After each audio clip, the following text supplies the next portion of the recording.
Ako po si kapatid na Lorna Sarate, taga-lokal ng Pinugay, distrito ng Rizal East. Bago po ako naging Iglesia ni Cristo, dati po akong Katoliko. Ang pamilya po namin ay nakagisnang ko po na talagang Katoliko. Nung pong nag-college na po ako, dahil sa napakahaba po ng vacant period, nakasama po ako dun sa mga nagba-Bible study. At nabautismuhan po ako na naging born again po ako. Tapos sumasama na po ako sa mga activities nila, sa mga fellowship. Talagang born again na po ako. Pero nung time na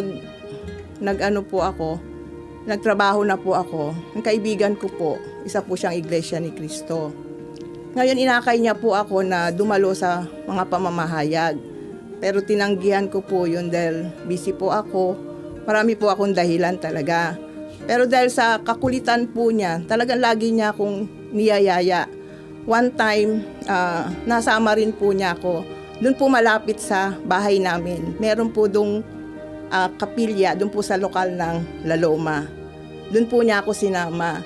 Tapos umati naman po ako. Tapos nung sumunod po, tinanong niya po ako, ano pong pakiramdam ko nung anong natutunan ko. Sabi ko, okay naman po, sabi kong ganun. Medyo na taliwas nga po dun sa mga aral na nakagisnan ko. Then one time na inanyayahan po niya uli ako.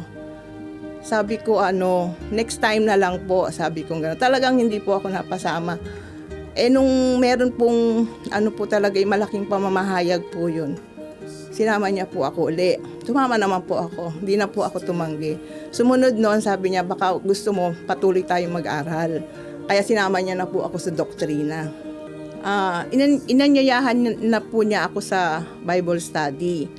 Since nagpatuloy po ako ng pag-aaral kasi parang marami pa po ako matututunan dito na hindi ko po, nakagisnan ko po sa Katoliko. So sumunod na po yun, dumalo na naman po ako. Yun po. Nag-isip na rin po ako. Sabi ko, ba't maraming aral dito na ngayon ko lang narinig. Sabi ko pong ganon. At napakinggan ko rin po na tayo po ay maliligtas pag tayo po ay nasa loob ng Iglesia ni Cristo. Dahil po, si Cristo po ang nagligtas po sa atin. Siya po ang ulo ng Iglesia at tayo ang katawan. So pag wala po tayo sa Iglesia, hindi po tayo kasama sa maliligtas. So naisip ko po na kailangan po pala na nasa loob ako ng iglesia para mapasama ko sa kay kaliligtas. Kaya nagpasya na po ako na may Iglesia ni Cristo.